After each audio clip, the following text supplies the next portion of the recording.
Hola, mi nombre es Mariano Campiglia y formo parte de los equipos técnicos del área de desarrollo curricular del Ministerio de Educación de la provincia de Córdoba. Para comenzar a hablar del lugar del diseño curricular y la selección de contenidos en relación a ese diseño o a la prescripción, uno debería poder entender que en principio la institucionalización de la obligatoriedad que supone cursar la educación inicial, la educación primaria y la educación secundaria tiende a potenciar a la escuela como espacio de aprendizajes vitales para los y las estudiantes, de crecimiento, pero sobre todo de proyección a pensar futuros posibles, futuros deseables, futuros probables, que tiene que ver con la escuela como constructora de lo común, del espacio de lo común y de lo público, ya que la escuela es un espacio donde se convive con otros, junto a otros, con quienes se van a construir aprendizajes que tienen que ver con contenidos, seguramente, pero que también tienen que ver con modos de estar, tiene que ver con regulaciones, con construir las relaciones con la autoridad, se aprende a compartir espacios, tiempos, materiales. En términos generales, uno podría decir que la escuela introduce a los y las estudiantes a la reflexión, pero sobre todo a la acción para incidir en el espacio público, donde se ponen en juego todos aquellos aprendizajes y contenidos que están presentes en el diseño curricular. El diseño curricular no tendría razón de ser si lo que enseñásemos no tuviese incidencia para poder ser pensado en la vida cotidiana. Un autor catalán llamado Joan Pagès sostiene que en la escuela que en la calle no existen los problemas escolares, sino que existen problemas sociales. Por lo tanto, la escuela debería ayudarnos, a partir de sus aprendizajes y contenidos, a pensarnos como sujetos en sociedad y no solamente un conocimiento escolar para ser acreditable. En ese marco, la jurisdicción Córdoba, como todas las otras jurisdicciones, por supuesto, adhieren a la Ley Federal de Educación, y a partir de la sanción de los CBC en los 90 y en la década del 2000, los NAPs, Núcleos de Aprendizaje Prioritarios, va a darse aquello que Basil Bernstein reconoce como el contexto de recontextualización, es decir, allí donde se produce el diseño curricular, donde intervienen diversos agentes, los equipos curricularistas, los especialistas en el área, y sobre todo hay que entender, el currículum de la provincia de Córdoba es un currículum 2010, que iba a ser modificado en el 2020. Al llegar la pandemia hubo una resolución ministerial que lo prorrogó por 4 años. En la actualidad estamos con ese mismo currículum. Pero para empezar me gustaría decir que el currículum tiene que ver con la imposición de una versión legítima del conocimiento escolar. Es la foto de determinado momento de la sociedad en el cual se imponen determinadas posiciones. No todos tienen acceso primero a la conformación de lo que Bernstein diría el contexto primario, es decir, la producción de los conocimientos científicos, y en un segundo momento el contexto de recontextualización, donde se produce ese diseño. En el caso de Córdoba, decíamos, en el 2010, hay otra imposición que tiene que ver con quiénes son los actores que participan a la hora de construir ese diseño curricular, ¿no? Entonces, una vez que ese diseño es escrito, el contenido escolar que allí está prescripto para ser enseñado en cualquiera de los niveles de la educación expresa la apuesta legítima de un determinado grupo social que detenta el poder y el control de la producción y reproducción cultural en un momento histórico. Es la foto de un momento histórico con ciertos actores históricos que tuvieron la potencialidad de participar en su construcción. Ese currículum va, en el caso de Córdoba, a prescribir la existencia de aprendizajes y contenidos.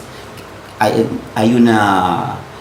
definición porque el aprendizaje sea aquello más amplio que enmarque diferentes conceptos, saberes, formas culturales, formas de estar, capacidades, habilidades que se cree que pueden llegar a desarrollar los y las estudiantes a lo largo de la obligatoriedad escolar. Y en ese marco uno podría pensar que existen diversas formas de construir el currículum En el caso de la jurisdicción Córdoba, para seguir con la lógica de Basil Bernstein, todavía tenemos un currículum colección, es decir, un currículum que está basado fuertemente en la división disciplinaria, más allá de que en la educación inicial, el campo de formación, por ejemplo, de las ciencias, es ciencias sociales, ciencias naturales y tecnología, y en educación primaria, en el primer ciclo, las ciencias naturales y las ciencias sociales están trabajadas de manera articulada con la tecnología también. Pero eso no le quita que sigue siendo un currículum colección mucho más fuerte claramente en la educación secundaria, a diferencia de lo que va a plantear Bernstein y otros autores de la idea de integrar el currículum, de que un contenido pueda ser trabajado desde diversos espacios curriculares.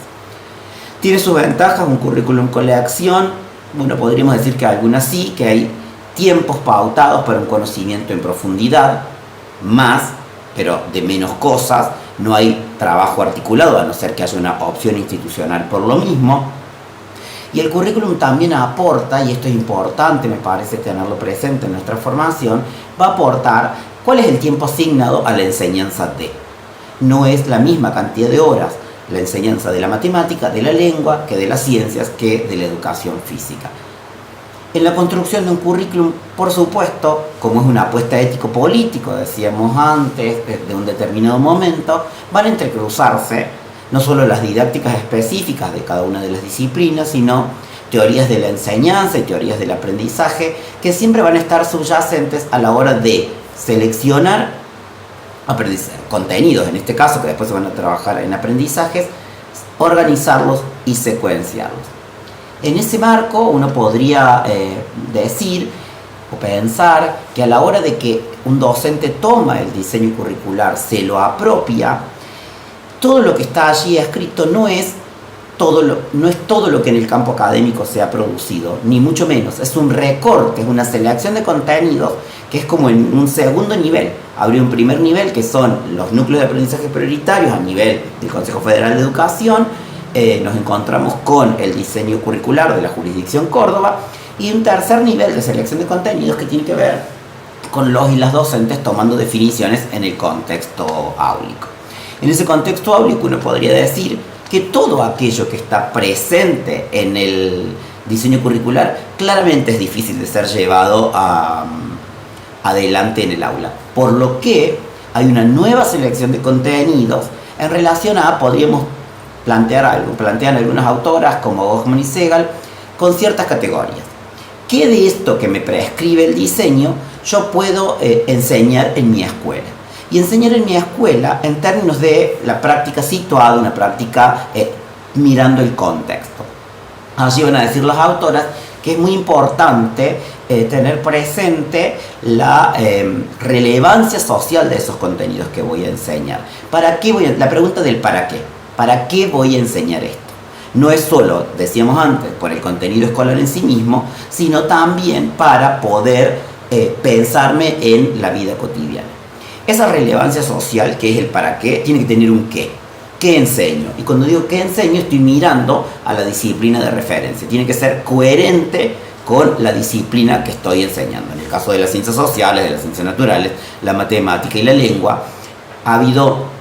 diversas tradiciones de la enseñanza que hoy están absolutamente discutidas y que ponen mucho más el eje en el que aprende y no en el que enseña. Entonces decíamos, la pregunta sobre el para qué enseño, la pregunta sobre el qué enseño y la pregunta sobre el cómo. Es decir, van a decir las autoras, la significatividad lógica. No es lo mismo la enseñanza primaria a niños y niñas de entre 6 y 13 años que en la modalidad de jóvenes y adultos, ¿no? La forma que adquiere la enseñanza es otra. En ese marco, uno podría recalcar que estas tres preguntas, el qué, el para qué y el cómo, son las que tendría que mirar un docente o una docente a la hora de hacer ese nuevo recorte que sería el contexto secundario, para volver a las categorías de Bernstein, en las cuales el diseño curricular se hace carne, toma cuerpo en cada una de las instituciones educativas.